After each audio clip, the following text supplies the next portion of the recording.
Iranian proxy, I remind you. It was Iran's nuclear weapons. In this sense, Israel acted very wisely. First, Hezbollah, yes, they cut off the main tentacles, and then, in fact, they dealt with, so to speak, the head of this hydra. But, that's not the point. Hezbollah should have disarmed now in connection with various resolutions, in connection with the agreements Hezbollah needs to dismantle.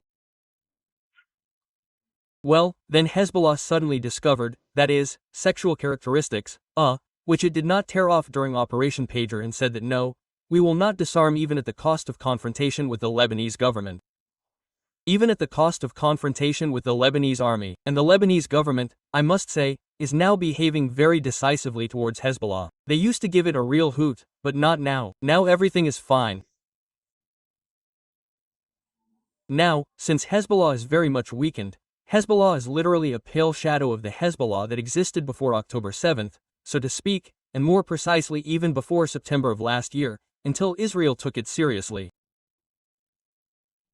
And the Lebanese army is already ready to disarm Hezbollah by force. Oh, they have also found signs of it. So, but that is not the point here, and they can butt heads verbally among themselves as much as they like. Hezbollah does not need to fear confrontation with the Lebanese government. Hezbollah needs to fear that Israel will at some point decide that the obligations that Lebanon has assumed are not being fulfilled. Hezbollah is not disarming, the threat remains. And as we all see, over the past year we have all become convinced that Israel has taken on a serious effort to eradicate these threats. Israel may decide that since the terms of the agreement, well, not the agreement, but let's say the terms of the ceasefire agreement are not being fulfilled, then our hands are untied. Let's disarm Hezbollah now. Well, and, in fact, he will begin to disarm it with his characteristic enthusiasm and in his characteristic manner, which is very, very expensive for Lebanon. Therefore, now in the Lebanese government, perfectly understanding what troubles Hezbollah can bring to Lebanon again, they are now actively conducting some kind of dialogue with it, and in raised tones. So let's quickly disarm, at least pretend that you are doing it. But for Hezbollah this is a problem, including a problem of prestige. How can we agree to this? We have defeated the Zionists here, and not once, and not twice. In 2000, you see, we drove them out of Lebanon by force of arms. This is not true, but they think so. In 2006, we defeated them during the Second Lebanon War. Here again we will disarm, but why should we? But Israel has a very strong argument, or rather two strong arguments. The first one is called the Air Force, and the second one is the security zone. If you want us to leave the security zone in southern Lebanon, provide us with evidence that Hezbollah is disarmed. And when we say that we are satisfied with this evidence, only then will we, leave this security zone.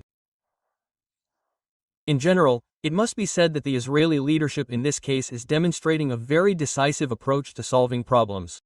We played with all these negotiations, we played with all these agreements. Nobody wants it the easy way. Well, if you don't want it the easy way, it will be the hard way. By the way, it's about the same story now with the Houthis. An operation against the Houthis is currently being prepared, and, apparently, this operation will be very, very large scale. Well, as sources in the security system say, apparently, partly reminiscent of the 12-day war against Iran.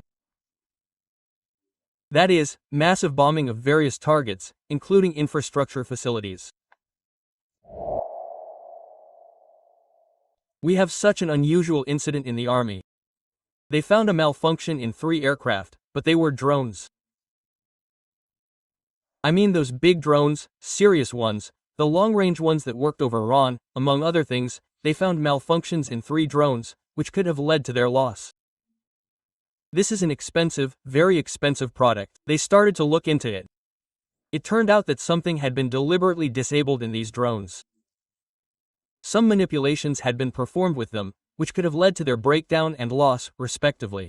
Well, naturally, a terrible mess began.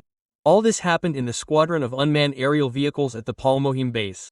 Those who visit Palmohim beach sometimes, yes, they probably see how they are there periodically. If you look at the sea, this happens on the left. They fly there periodically. It's not a secret. Everyone knows about it. And, in general, they started to figure it out. Naturally, counterintelligence got busy. They started running around. That is, the operatives started looking for the whole thing. And what did they find out? Well, naturally, they blamed Iranian intelligence, which bribed someone there. But it turned out that everything was much more prosaic. There was a long-term soldier who served at this base. And he was engaged, among other things, in servicing drones. It is not very clear there. Either he was going to quit early. In our country, a long-term soldier signs the so-called kiva, well, a contract, yes, and in accordance with this kiva he must serve, say, 5 years, for example. But he already wanted to quit early, but they did not let him go. Or he wanted better, so to speak, working conditions, asked for a salary increase. But this is not how it works in the army either. You signed a contract, it is all spelled out there. In short, he gave the order to 2 conscripts who were under his command to carry out these very manipulations. There is a ban on this. What kind of ban exactly? So that, God forbid, it would not occur to anyone else to crash the drones. Fortunately, there was a shift change. Another shift came, which repeated the inspection protocols or carried out the inspection protocols, discovered these malfunctions, and their nature indicated that these malfunctions were man-made, malicious. And then the inspection began and so on. Now, of course, they arrested him there. Those soldiers were also grabbed by the same place, shook them well, and they, as if, naturally, played the fool, right? And what did he tell me? Turn here, so I turned, and unscrew here, so I unscrewed. I'm not me at all, and all this and all that. But the main suspect, of course, is him. His lawyer is now pressing that they did not meet him halfway. Because of this, his moral state worsened. But to try to ruin, equipment worth tens of millions of dollars because of the moral state, that's somehow, in my opinion, a little wrong. A difficult moral state. Go to the store, buy a bottle of vodka and drink it. That will bring you to a normal moral state. But definitely not to ruin expensive combat vehicles, that's one. And secondly, tomorrow someone will get it into their head to ruin an F-35 fighter jet, which costs $50 million or more, or a passenger plane, God forbid, or something else. No, such things need to be burned out, of course, with a hot iron, which is what counterintelligence is doing now, especially in war conditions, in combat conditions. Imagine that this happened somewhere over Iran, God forbid. So, they will sort it out and punish to the fullest extent, and then we'll see. Well, when it becomes known how this process ended, then I will definitely report on it. Thank you for watching my videos. Please don't forget to support them. And see you soon. Bye everyone.